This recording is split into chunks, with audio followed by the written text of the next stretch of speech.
Hi everybody, Charles here. Welcome to Backroads Living. In today's video, we're going to be discussing vitamins and supplements. And these are things that as preppers we need to think about because most people don't get their regular amount of vitamins and supplements on a daily basis from the foods they eat. So just like Sandy and I, we take vitamin D, and we're looking in at, we also do have some vitamin C, but we're looking at getting some vitamin C in in the liquid form, and magnesium, those things like that are good for your health, and they help ward off diseases and help ward off viruses and things like that. And most people don't get enough of that in their daily food that they eat. So it's important that we have those things available to us to take and to maintain our health. Well, we have a new stimulus that's coming up, and it's just what it is. It's just another big spending bill that the Congress and Senate is getting together, and they're no doubt going to pass it, and then the president will sign it, and it'll be another one of those trillions of dollars, and it'll never be paid back. It's impossible to pay all this money back that's being printed and spent, and it's just going to speed up the inflation and speed up it's going to make hyperinflation. It's going to create all these things. We're just looking at a lot of sad things in the future with everything that's happening.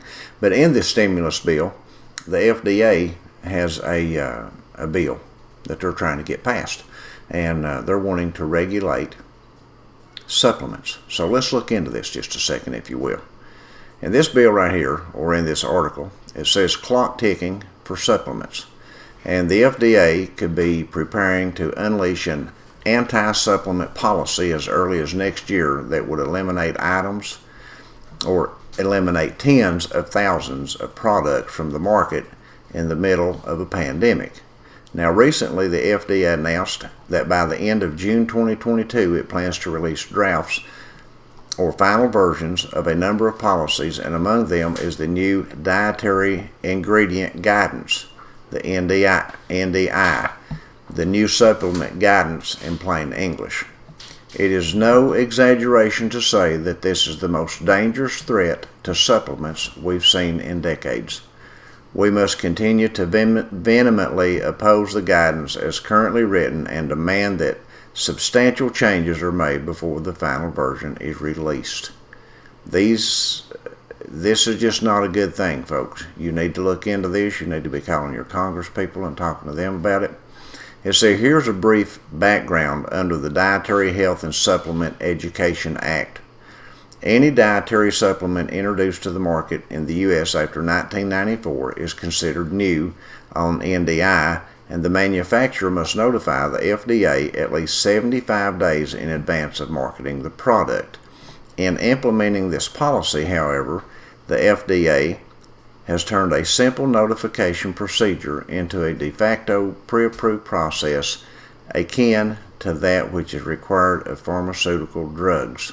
So they're taking a very simple process of 75 days, being notified in advance. That's all they have to do as of right now, is notify 75 days in advance, and then the supplement can be put out on the market. Well, now they're turning that into not just a 75 day in advance. They could create a situation where they may have to wait 6 months. They may have to wait a year. Who knows how long they may have to wait, because they don't have a date put on it. And it's, they could just take as long as they want to approve a supplemental vitamin. So who knows what would happen with that. Now, it says the FDA's policies is nothing less than a massive broadside aimed at crippling the supplemental industry. How do we know this? An economic analysis estimated that the guidance would result in tens of thousands of products disappearing from store shelves. After the 22nd of June next year, you might go to your local Walmart, your local pharmacy, your local store, where maybe you buy your supplements and vitamins, and go to the vitamin section, and there may not be any vitamin D. There may not be any vitamin C. There may not be any magnesium. There may not be anything there that you normally buy for your dietary supplements. So I would highly recommend that you stock up on that stuff right now. It is important, I think, that we stock up on the vitamins and minerals that we use on a daily or monthly basis. Put this stuff back. Yes, I know that over time that they lose their potency, but they will still retain some of their their medicinal value anyway. It'll retain some of it for a while, and that's better than nothing. Because what's going on here, who knows what it might be. It may be that we can't find them. It may be that we can't afford to buy them. Because here's the second thing, says an industry-wide cost of between $2 billion and $165 billion in animal and human product safety studies to comply with the FDA's NDI notification protocols. So that means it's going to cost the supplemental industry an extra $2 billion to $165 billion in testing before they can even get the supplements in the stores. So that says that with that kind of money being spent, they're going to have to recoup the cost, or they're going to have to go out of business. And I'm sure that there'll be many that go out of business because they won't be able to afford that kind of money. The ones that do continue to try to stay in and make it, they'll have to raise their prices substantially. Vitamins will no longer be affordable. The loss of between 55,270 and 104,475 jobs in the supplement industry. That is a huge job loss in any industry, in any market. That is a massive job loss.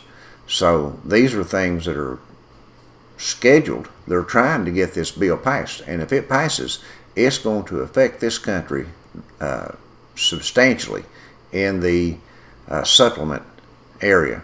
How does the FDA's guidance do this? First, the guidance imposes safety regulations on new supplements that are not even expected of drugs. They place harder regulations on the supplements than they do on drugs. The FDA's guidance describes how to determine what kind of safety rules to submit with an NDI notification. The agency states that additional safety studies may be needed if the target population of supplement changes. For example, if a history of safe use has been established with adults, but a substance will be used in a dietary supplement marketed for young children, the FDA would require another NDI notification. Not even drugs are held to this standard. The FDA states that most drugs prescribed for children have not been tested in children. So they're going to put stricter regulations on the supplements that we buy and take for our health than they are on the drugs that are prescribed by doctors. There's a purpose behind all this, folks. I'd love to hear your comments. I'd love to hear your thoughts on this stuff. Safety studies for supplements may sound reasonable, but just remember, requiring these studies is part of the FDA approval process for drugs. Drugs can afford them because they are patentable. Supplements are natural and are not strongly patentable. So if they are also required to conduct pre-market studies, they don't have the same ability to recoup these costs. They just don't have the ability to raise the prices like that. This will either force companies to go out of business, or it will make supplements go expensive that they are priced out of the market. Supplements also have a consistently sterling record of safety. So they're going to take something that has a exemplary, sterling record of safety and regulate it to death and fix it to where either the businesses that produce them go out, or they have to raise the prices so high that you and I as a consumer can't afford them. So again, I'm going to say this. I think it would be a good time for us to stock up on the things that we use daily and monthly in the supplement area. And again, I know over time that they're going to lose their strength, but a little bit beats nothing. So the FDA is also broadening the group of substances that must submit new supplement notifications by adopting a loose definition of what it means for a supplement to be chemically altered. If a post-DSHEA ingredient has been present in the food supply and has not been chemically altered, it is exempted from submitting an NDI notification. The problem is that the FDA's definition of chemically altered is so broad that only the most basic manufacturing methods would not chemically alter an ingredient.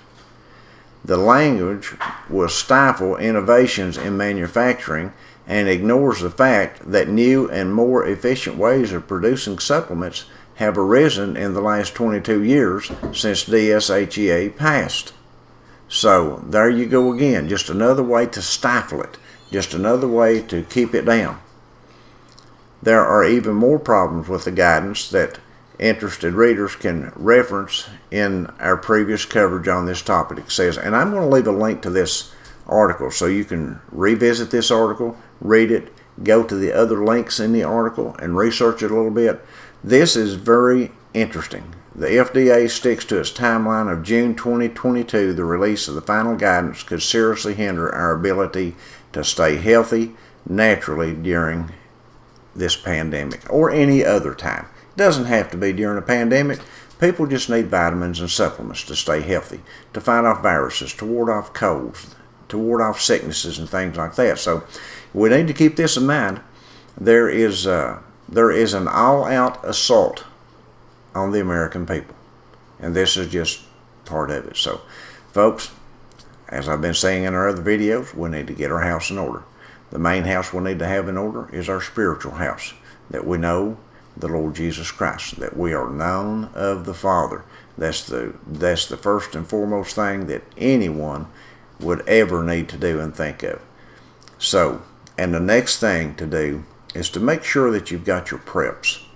Get your preps put back. We talk about all kinds of preps, but this is just as important. If you have to have supplements for your daily health, monthly health, whatever it may be, I would highly recommend that you start buying in bulk or putting a lot of these back as you go each time. Buy several extra that you can put back in your preps. So that being said, thank you guys for watching. Don't forget to like the video. If you're not a subscriber, we would ask that you subscribe to our videos and click that bell icon that you're notified when we upload new videos. And don't forget, we have a new channel over on Locals. It is the Backroads Living Locals Hangout, and we have a lot of fun over there. We're going to start doing some live chats over there and doing some interacting with the subscribers. And if you'd like to be a part of that channel, please stop over there and check us out. As I said, the link is in the description box below. And until then, we'll see you all in the next video.